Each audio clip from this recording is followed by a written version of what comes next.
um ministério de excelência.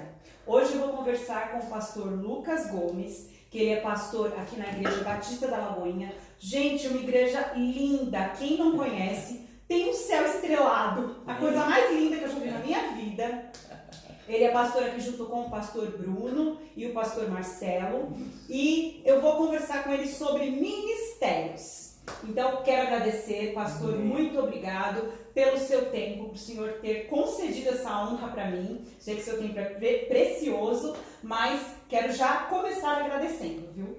Amém. Eu que fico agradecido por poder fazer parte desse momento de aprendizado, de comunhão. Também aqui na nossa igreja, de fato, uma igreja extraordinária, nosso pastor Bruno, nosso pastor Sênior, também pastor Marcelo, toda a nossa igreja abençoada. É um prazer recebê-los e a gente ter esse tempo de conversa e comunhão. Tenho certeza que será muito válido para você que está me assistindo aí. Vamos começar perguntando para o pastor Lucas como iniciou o seu ministério. Meu ministério iniciou, professora, com um empurrão da graça. Foi também o favor de Deus em uma situação que não tinha razão de ser. Até porque meus pais se converteram, eu tinha entre 4 e 5 anos, e eu sempre gostei de terno. Independentemente se eu vim da questão da denominação Assembleia de Deus, mas eu sempre gostei muito de terno. E até porque eu assisti o filme Poderoso Chefão e eu vi que eles usavam terno, eu gostava de terno. E eu ganhei um terno da minha cunhada de presente.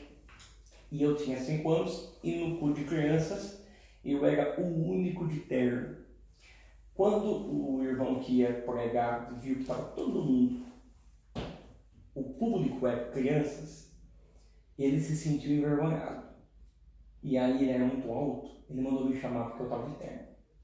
E aí ele me disse que eu iria pregar e eu concordei. E ele me ensinou, foi a primeira mensagem. E ele falou assim: você vai chegar lá e você vai falar a paz do Senhor. Você vai pedir para os irmãos ficarem de pé, abrir a Bíblia em Mateus 5:4. Lógico que eu não tinha Bíblia, eu tinha 5 anos. Não sabia ler? Nada. E falar Mateus 5:4 e você vai dizer: bem-aventurados que choram, porque eles serão consolados. Vai pedir para ele: senta, e você vai dizer: se você chorar, Jesus vai te consolar. E nesse momento você vai colocar o povo de pé e você vai fazer uma oração e dizer amém. Eu falei amém. E eu fui e fiz exatamente como ele falou. Naquele dia o meu ministério se iniciou. E na outra semana eu já estava conhecido na cidade como pregador mirim. É assim que eles chamavam. Sim. Então o meu ministério começou exatamente assim. E eu comecei com 5 anos. E não é aquele ministério que começou com 5, pregou uma vez com 5, depois pregou uma vez com 12, depois pregou uma vez com 17. Não, eu comecei com 5 e eu nunca mais parei de pregar. É a minha paixão, é a minha vida, é a minha essência, e tudo que eu vivi foi tudo por causa da minha paixão de pregar. A sensação que eu tive com 5 anos é que eu estava fazendo o que eu nasci para fazer. Então foi assim que foi a minha vocação, é aquilo que eu queria fazer. Então foi assim que começou. Que lindo, uau! 5 anos! Muito lindo isso. Pastor, o seu chamado, além do pastoreio, que o senhor é pastor, qual é o ministério? Eu sei que tem uma mistura aí, porque o senhor tem do evangelístico, tem do profético, tem do ministério de ensino. Como funciona isso? Explique aos meus seguidores, porque eu sei que muitos têm essa dúvida. Olha, foi assim, o ministério que é a minha essência do que eu sou é o evangelístico. No sentido, quando eu falo evangelístico, não evangelístico como o excelente príncipe Billy Graham, que era uma mensagem simples, cristocêntrica e totalmente evangelística no sentido de fazer a gente se render às boas novas do Evangelho. Eu diria que o meu evangelístico é como o evangelístico de Filipe, de Atos, capítulo 8, que acompanhava a manifestação do Espírito com obras e pregava de maneira fervorosa. Então o meu evangelístico ele carrega esse sentido de pregar as boas novas de Cristo com esse fervor, com esta graça. Então a essência do ministério evangelístico é o que eu sou. E quando eu falo evangelístico, eu até falo na questão de você ser um ministério evangelístico, mas não se prender apenas àquela mensagem de conforto, que é especial do evangelista, né? De anunciar Jesus, a graça e o favor de Deus. Esse ministério evangelístico que carrega dentro de mim, descobri que a excelência dele é eu atingir e pregar ele em todos os níveis. Aquilo que Paulo fala para Timóteo, 2 Timóteo 4:2. Você tem que corrigir, confrontar e exortar e ensinar. É o trabalho do evangelista. Então, a mensagem das boas novas que o ministro, independente de Gênesis a Apocalipse, Cristo será o centro, e em qualquer livro que eu ministrar, eu anunciarei o caminho da salvação. E esse eu acho que é o desafio do evangelista. É ser evangelista em qualquer livro ou qualquer texto da Bíblia que ele conseguir pregar. Essa é a minha essência. Outra essência que faz parte do que eu sou, e isso acho que veio da minha mãe gosta muito de ler e ensinar. Então, o ensino. Eu brinco que eu prego ensinando e ensino pregando. Porque eu não sei fazer os dois separados. Quando eu estou pregando, eu me pego ensinando. E quando eu estou ensinando, eu me pego pregando. Isso é só pregador que já carrega em si a didática, a pedagogia, uma coisa realmente que vem do céu. Porque, né, no caso, o senhor não tem a formação pedagógica, né, mas isso já carrega na essência. E é uma coisa assim, quando eu estou ensinando, eu já me vejo pregando. E quando eu estou pregando, eu me vejo ensinando, que é o que acontece. Então, ministério, essência, que eu sou chamado, é o evangelístico e o de mestre. O que acompanha a minha vida? O pastoreio, principalmente quando eu vim ser pastor auxiliar aqui na Batista da Lagoinha, e tem esse derramar profético na minha vida. Mas quando eu digo que esses ministérios acompanham, é porque eles fazem parte de mim, mas não é a essência daquilo que começou, de quem eu sou. Entendi. Então, meu ministério eu diria que é o evangelístico e o ensino. O profético e o pastorado ele acompanham. E é muito importante as pessoas buscarem Deus e descobrirem isso, porque eu acredito que a pior coisa que existe é você ser bom no lugar errado. Nossa, forte isso. E é possível você ser bom no lugar errado. Isso é uma coisa que o meu pastor me ensinou, é exatamente isso. Existem coisas que você fará muito bem, mas elas te acompanham, elas não são quem você é. E cuidado para você, na busca de viver o bom da sua ocupação, não viver a excelência do seu chamado. Então, nossa, essas frases do pastor Lucas, olha, eu só não reposto todas, porque vão falar, é muito puxa-saquismo com o pastor Lucas. Mas eu tenho vontade de repostar todas. Cada um é uma chave. Mas foi isso que eu descobri. Então eu vou seguir assim, porque é isso que vai dar saúde para o meu ministério e saúde para mim não tentar ser coisas que acompanham a minha vida, mas que não são a essência da minha vida. Isso, descobriu a sua identidade em Cristo. Exatamente. Né? Pastor, apesar do senhor ser muito jovem, o senhor já é um pregador experiente, né? Mesmo porque vimos que o senhor começou aos 5 anos. Como foi o tempo de preparo para exercer o seu ministério e como que o senhor continua se aprimorando? Digo na parte humana, né? Não na parte espiritual. Então vamos lá. Vai fazer, já fez, né? Esse ano fez 22 anos que eu prego. Comecei com 5, e como eu disse, eu comecei com 5. Uma vez alguém perguntou, mas você não sabia o que eu estava fazendo? Eu sabia do que eu estava fazendo. Eu tinha noção do que eu estava fazendo. A maior prova que eu sabia do que eu estava fazendo é que eu nunca gostei de escola. Eu gosto e eu amo estudar. Mas por que eu não gostava de escola? Porque como eu queria estudar o que eu amo, eu pensava que português, matemática e as outras matérias iam ser um atraso porque eu queria estudar o que eu amava. Então é por isso que eu tinha dificuldade com a escola. Não com a escola bíblica, né? Exatamente, a escola bíblica de maneira alguma. Agora a escola no sentido porque parecia que eu estava fazendo uma coisa que não ia ser o que eu sou. Então eu comecei a ir para a escola exatamente porque eu queria ler a Bíblia. Estou com 5 anos. E quando eu já fui aprendendo a ler porque eu aprendi a ler sozinho. Exatamente porque eu queria estudar a Bíblia. Como que foi essa questão do meu preparo? Então vamos lá.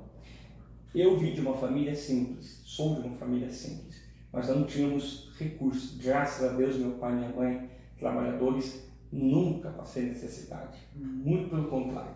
Porém, nós não tínhamos tanto recurso, até porque, eu estou falando de 20 anos atrás, onde a questão literária, principalmente no meio pentecostal, não era tão uma cultura como hoje foi espalhada. Então, não se fazia necessário ter que ler muita coisa, buscar muitas informações ou livros. E eu estou falando, e eu sou do interior, sou de Capivari, então também não tínhamos ainda acesso à internet como se tem hoje. Então, por isso que às vezes alguém fala que a gente às vezes cobra muito dos pregadores da geração atual. Eu sou da geração atual, mas eu comecei há 20 anos atrás. Mas a gente cobra muito porque eles têm acesso que a gente não tinha. Hoje está aí de graça a informação. Então, como que eu me preparei dos meus 5 até os meus 15 anos ali? Com 7 anos eu pedi para minha mãe uma Bíblia de estudo. Nossa, 7 anos, uma Bíblia de estudo. E ela me deu a Bíblia Pentecostal de estudo. Eu tinha 7 anos. A Bíblia Pentecostal, preta, brilhava, coisa mais linda. Bíblia Pentecostal de estudo. Era a única coisa que eu tinha. E o que? Assisti muita pregação. Então eu ia na locadora, nós locávamos, tinha que ser de sábado, porque ficava sábado, domingo e segunda, eu ia segunda. Eu lembro disso. A locadora, e eu pegava todas as fitas de vídeos de pregadores, todos, lógico que a maioria é pentecostal. Então, todos. E eu assistia de 3 a 5 mensagens por dia. Assistia. E quando eu gostava muito de uma mensagem, é aí que eu assistia mais vezes ainda. Ainda mais criança, que tem aquele negócio de repetição. Eu assistia muito. Tem uma mensagem do pastor Marcos Feliciano, um grande conflito, que eu acho que eu assisti essa mensagem aí mais de 20 vezes. Até hoje eu sei pregar ela certinha, assisti muitas vezes. Então, depois, o que eu fazia? À medida que eles pregavam, eu ia lendo as escrituras para ver se batia. Então o senhor já era um bereano. Exatamente, os irmãos de Bereia. Por quê? Porque eu entendia, pequeno, que o segredo não seria eu ouvi-los pregar, mas eu consegui fazer das mensagens dele uma mensagem de Deus para mim. E foi aonde eu comecei a ler e buscar exatamente a partir do que eles me falavam. Então eles me davam a parte mais difícil, que é a questão histórica, as informações teológicas, e eu buscava nos textos bíblicos e tentava entender da minha maneira, e comecei a ficar fascinado com o Espírito Santo me mostrando coisas que eles não tinham falado. Então foi assim, a maior parte dos meus 5 até os 13, 14 anos foi assim. Minha mãe lia livros, às vezes o que a gente descobria, né? E ela me fazia ler, e aí todas as vezes que eu entrava na casa de alguém e via uma biblioteca, eu pedia para poder ficar ali, porque eu ficava fascinado. Então foi assim, com os meus 16 anos, eu comecei a trabalhar, e aí eu comecei a comprar os meus livros, e nesse momento começou a ter a internet. Então, todas as vezes que alguém citava, e toda a citação que tinha de autor, eu comprava. Para mim foi bom o autodidatismo, perigoso, mas bom. Bom porque eu não ficava limitado apenas a uma ideia teológica. Sim. Perigoso pelo mesmo motivo. Porque daí você tem que ter uma centralidade na palavra para você não cair em questões heréticas. Não ser massa de nada. Exatamente. Aí foi o que aconteceu. Eu comecei a comprar os meus livros. Então, eu misturava ouvir mensagens com leitura. E como eu vim de uma casa, meus pais, e também de uma igreja avivada, e que jejum e oração faz parte da nossa vida, é também onde o preparo acontece. Sim. Por quê? eu ouvi uma frase que eu nunca mais vou esquecer, que pregadores, mais do que se formar na academia, precisam se formar na sarça. Então, tudo que Moisés aprendeu nos 40 anos no palácio de Faraó nem se compara ao que ele aprendeu no deserto com a revelação de Deus em uma sarça. Então, eu aprendi que jejum e oração faz parte do preparo de quem quer ministrar. Porque ele não recebeu o que vem do céu, ele não pode falar para a igreja que está na terra. E comecei então a comprar os meus livros e a pregação. Eu vou dizer uma coisa, professor. Eu sofri muito a questão de pastores, e eu vou falar porque eu vou aproveitar esse momento, de pastores que diziam: pare de ouvir os pregadores porque você tem que ter o seu próprio estilo. Você está imitando os outros. Se existe um poder que nós temos, é o poder da imitação. Eu quero saber alguém que aprendeu alguma coisa na vida sem imitar. Não existe. Mesmo porque isso é um princípio pedagógico. A criança só aprende através da repetição de copiar o outro. Não sei quanto tempo, mas como pregador eu posso afirmar que no mínimo de 10 a 15 anos para você começar a formar a sua identidade. Sim. Foi o que demorou para mim começar a formar a minha identidade como pastor e pregador. Demorou para mim. Hoje eu tenho a identidade que eu tenho, quem eu sou. Então, eu olhava assim os pregadores, imitei muito pregador, não me arrependo, porque aprendi muito imitando. E também recebi muita unção de Deus ouvindo mensagens. Sim. Muita transferência de unção na minha vida. À medida que eu ouvia a mensagem, eu nunca ouvi mensagem só por ouvir. Eu ouvi mensagem para receber, não para pregar, para praticar e viver. Deus falava comigo. Então, até hoje não tanto por causa das ocupações, mas ouvir pregações se tornou um hábito na minha vida. E é o que tem muitas vezes sido bênção para edificação na minha vida. O que eu condeno hoje é uma geração que ouve não para aprender, para ser edificada, mas só para imitar. Então ela não desenvolve. Isso. Ela não desenvolve. Inclusive eu falo sobre isso também. Sim, a pessoa tem que ouvir muitas pessoas e de repente, olha, eu me identifico com o estilo daquele pregador. E a partir daí você desenvolve a sua própria identidade, ser original, né? Que é o que o senhor Exatamente, mas foi. E se alguém perguntasse para mim, de pastores, por exemplo, que formaram quem eu sou, quem formou suas quem referências. Eu sou? Quem formou quem eu sou? Quem formou Lucas Gomes hoje? Lucas Gomes é uma batida no liquidificador de quê?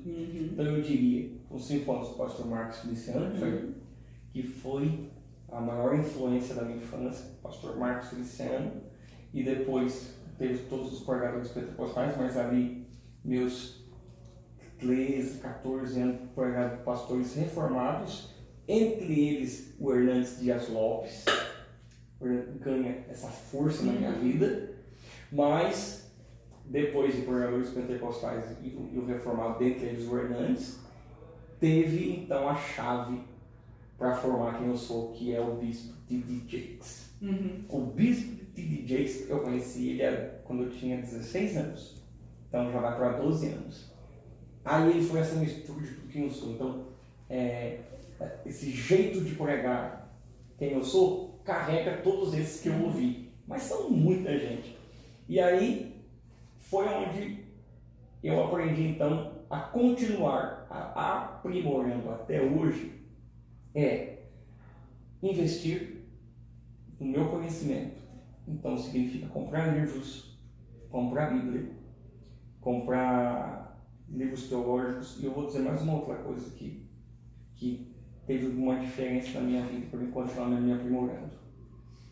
Quando eu saí da cerca teológica apenas dentro da literatura teológica acadêmica e aprendi literatura teológica dentro de um outro nível de literatura, como por exemplo a poética. Eu não sabia quanta teologia tinha em Shakespeare. Ontem ainda na aula de teologia nós falamos de Eu não Shakespeare. sabia quanta teologia tinha em Dostoiévski, Verdade. ou Tolstói, ou C.S. Lewis, que não é um teólogo, é um pensador. Ou George MacDonald, que embora é visto como teólogo, mas na verdade ele desenvolveu mais literatura, algumas delas infantil. Ou G.K. Chesterton. E assim vai afora.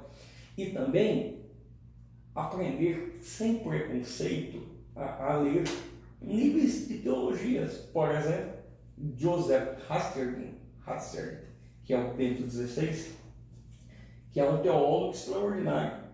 Então, Padre Vieira, então sair do preconceito e ouvir as palavras de Paulo quando disse para a gente examinar tudo e rever o que é bom. Isso. A centralidade sempre é Cristo e nunca perder esse foco. Então até hoje, graças a Deus, tem esse padrão na minha vida, esse hábito na minha vida de ir aprimorando.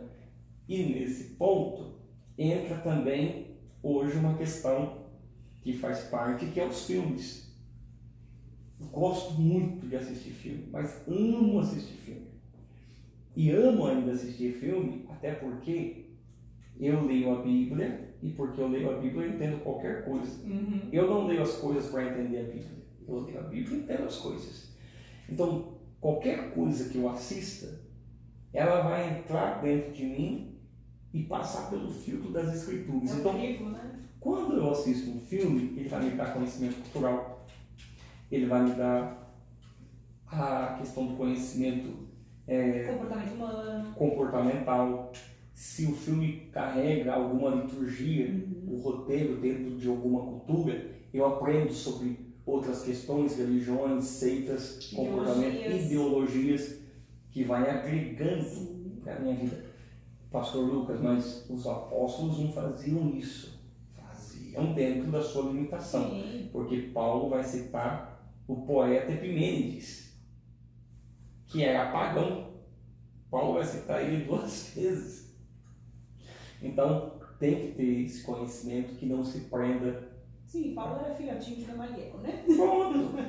Que não se prenda só pela questão religiosa e denominacional. Sim. Então, o que faz hoje eu continuar me aprimorando é exatamente isso. Muito bom. Agora, o segredo, revela o segredo, pastor. Como o senhor elabora suas pregações? Como que é o processo?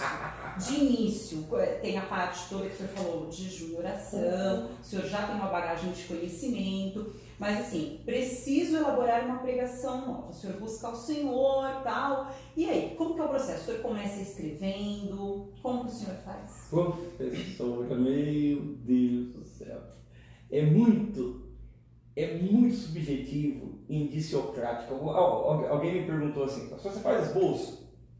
Hoje, por causa da demanda de pregação e também auxiliando aqui o meu pastor na igreja, os pastores e também as áreas que eu cuido, hoje tem a necessidade de eu ter que fazer esboço para algumas coisas, porque minha mente não vai suportar as informações. Mesmo porque são tantas e tantas e tantas mensagens, e eu prego que é bom ter um acervo, né? E eu prego de 3 a 4 vezes na semana, na média, na minha igreja, quando eu não prego fora. Então, tem toda essa questão. Porém, como eu vim de uma cultura pentecostal, nós líamos, orávamos, estudava, mas eu não ia atrás da mensagem. É como se eu esperasse a mensagem vir até mim. Então, é uma coisa de eu estar muito ligado em oração, em leitura bíblica, lendo os livros, em tudo que eu fizer, porque eu não sei onde que o Espírito me dá a inspiração. Então, quando o Espírito fala comigo e me dá a inspiração, no mesmo momento vai começar o processo, que é a primeira coisa. Ele vai me dar a inspiração, então eu vou pegar tudo que eu tenho sobre aquilo e vou estudar tudo que eu tenho sobre aquilo. Você anota, lógico, anota na Bíblia, escreve. Então vamos lá, inspiração, Reúne todo o material. Todo o material. E o senhor vai se debruçar naquilo. Terceiro, vou estudar ele. E depois que eu estudar, porque eu vejo a mensagem como um quebra-cabeça. Eu gosto de quebra-cabeça. Sim. Então, a mensagem, eu preciso primeiro o Espírito Santo me dar a imagem perfeita do que eu quero falar.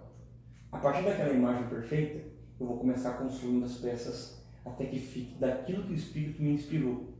Por isso que eu gosto de falar que toda mensagem tem que ter uma mensagem.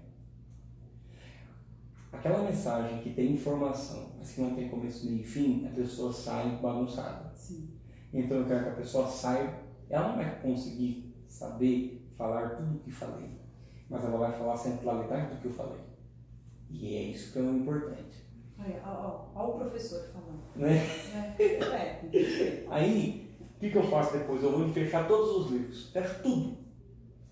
E é nesse momento que eu vou buscar ter o que a Bíblia chama de meditação. Sim. Ainda que eu durma, o professor sabe o que eu vou dizer, é um processo ainda que a ciência recomenda, porque Sim. quando eu durmo, então a mente vai trabalhar ao meu favor. Exatamente. Então eu vou dormir e enquanto eu durmo, é científico e bíblico, Deus dá os seus enquanto dorme. Que eu fiz tudo que eu tinha que fazer. E vou deixar a minha cabeça se organizar para eu meditar. Tem até aquela historinha que as crianças colocam, né, estuda para prova e coloca o livro debaixo do travesseiro quando vai dormir, né? É uma ilustração, uma alegoria. Colocam lá debaixo porque no dia seguinte vai lembrar de tudo da prova. Sempre tem isso, né? Tem isso aí, exatamente essa ideia aí. Mas reúno tudo, só não coloco o livro debaixo do travesseiro. Sim. Mas procuro um lugar sozinho. É a hora que o seu cérebro vai ruminar, que vai processando. Ou colocar uma música, um louvor que me inspira naquilo que Deus me deu. Porque eu acredito que a música, ela tem uma capacidade de fazer a sua mente viajar e imaginar coisas que na leitura ou na pregação falada você não vai conseguir acessar. Então eu gosto também de ouvir muita música. A música acessa o inconsciente. Ela trata o inconsciente até pela questão da melodia, ela trata o seu inconsciente. Ela faz você se ter o sentimento, a emoção que está exigindo para você entender aquele momento, o Espírito Santo trabalha nisso. Então eu vou ter esse momento. É nesse processo que a gente tem que ter paciência, porque isso pode acontecer. Quando você tem bagagem, fica mais fácil, porque você já tem a bagagem, o Espírito vai fazer lembrar. E ele só faz lembrar aquilo que você teve a capacidade de buscar. É o que eu sempre falo, né? Não adianta. Não adianta a pessoa também ter uma ótima oratória, saber falar, né? Ter o jogo de cintura, ter o manejo e não ter conteúdo. Não. Da mesma forma, não adianta a pessoa ter muito conteúdo e não saber transmitir. E aí, deixa acontecer. Eu vou deixando acontecer e é nesse momento que só depois eu organizo. Aí já está na minha cabeça. E hoje, quando eu faço esboço, aí eu coloco em esboço e aí divido o esboço do meu jeito, né? A estrutura na minha cabeça. E lógico que ela vai ficar boa depois que eu preguei uma vez. Sim. Por quê? Pelo menos comigo acontece isso. O quê? Eu vou pregar a primeira vez, com medo de se perder, você se agarra na bagagem que você já tem. Então sempre a primeira vez a mensagem fica um pouco mais longa, porque você fica preso na bagagem para não se perder. Na segunda vez você já vai dar limpando, e aí você já tem a mensagem toda sintetizada na sua mente do que de fato é aquilo que Deus queria, para você ministrar sempre a Ele. Então vamos lá. Agora eu gostaria de saber, muitas pessoas têm dificuldade em utilizar as suas características próprias durante as ministrações. O senhor pastor tem a língua presa. E isso nunca foi um obstáculo para o senhor pregar a palavra de Deus. Comente sobre isso um pouquinho com os meus seguidores, por favor. Eu vou comentar assim, por quê? Porque no começo, as pessoas me zoavam, me zombavam muito por causa da língua presa. Mas muito. Porém, eu fui continuando, porque a paixão era maior que o problema. Então eu amo pregar e vamos embora. Com os meus 18, 19 anos, eu comecei a perceber que eu tinha nas minhas mãos uma arma poderosíssima. Por quê? Porque as pessoas não se identificam com a minha perfeição, elas se identificam com o meu problema. Então, quando eu comecei a brincar com o meu problema da língua presa, o place que sai errado, o problema que sai um problema, e usar isso ao meu favor, e as pessoas perceberem que língua presa não é nenhum problema para mim, muito pelo contrário, é uma marca. Sua característica? E viro 33. Teve lugares que eu fui pregar e as pessoas não sabiam o meu nome, elas sabiam, olha, o pastor 33. Então, virou uma marca. Então, isso foi muito bom. E hoje, já teve gente que falou, ó, por que você não tira, dá um cliquezinho aí? Eu falei, porque eu vou perder quem eu sou. Porque o gostoso e o bonito é exatamente ver a pessoa se superando na mensagem. Com língua presa, com trava-língua, às vezes. Mas olha que interessante, o senhor tem a língua presa, mas não tem nenhum problema de dicção. Não. A sua dicção é perfeita, a gente entende todas as palavras, tudo certinho. É, exatamente. Foi aí que eu comecei a assistir muito pregador. E comecei a perceber as pausas, as palavras, o jeito que eles falavam. E mais do que falar, é o que eu estou falando ser inteligível para mim e para quem está me ouvindo. Então eu preciso saber do que eu estou falando, para mim continuar falando. Sim. E quem está me ouvindo tem que saber do que eu estou falando. Então foi aí que eu comecei a perceber que a língua presa não era nenhum problema, desde que eu soubesse usar. E aí eu entendi, quando você reconhece que você tem uma limitação, nesse ponto você vai transpor ela. Como que eu transponho? À medida que eu percebi que havia palavras que eu não conseguia falar, eu ia para o sinônimo dela. Então eu ia... Mas não descartava essa palavra. Porque isso está ampliando seu vocabulário, Exatamente. um monte de coisa por trás. E momentos que eu percebi que o auditório estava assim, eu falava a palavra errada de propósito, para eles rirem e voltar comigo.